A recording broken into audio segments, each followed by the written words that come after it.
Nous sommes avec Olivier du collectif de résistance au projet de la plantation. Est-ce que tu peux nous présenter, nous rappeler un peu ce qu'est cette problématique de la plantation, Olivier? Alors oui, donc effectivement c'est important de rappeler le scandale qui se joue, puisque le domaine de la plantation c'est un site qui se trouve à un quart d'heure de là où on est, donc vraiment aux portes de Bordeaux.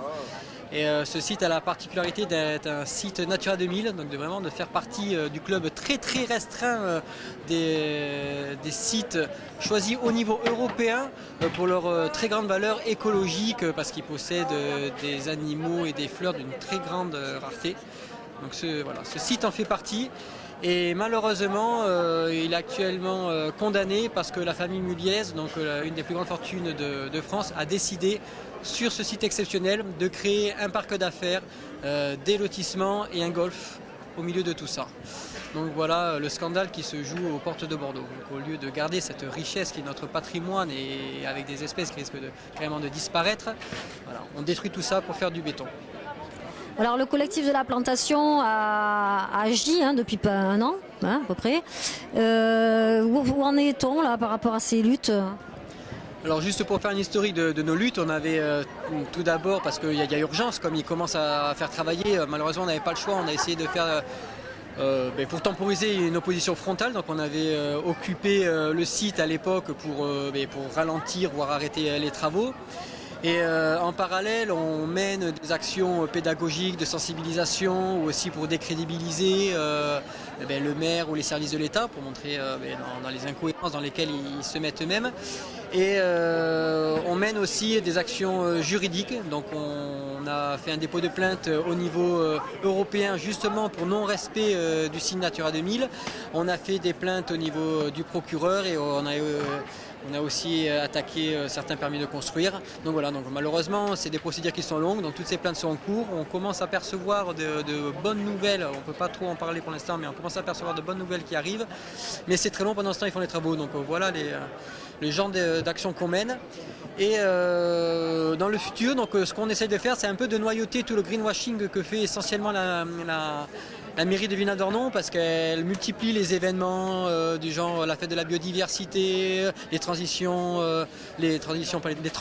urbaines avec des moutons en ville pour montrer une image très verte de leur commune. Et on noyote un peu tout ça pour dire à la population: ne vous laissez pas berner, ça c'est du greenwashing, la vérité elle se trouve au domaine de la plantation, les vraies zones humides elles sont en train d'être détruites, donc on noyote un peu tout ça.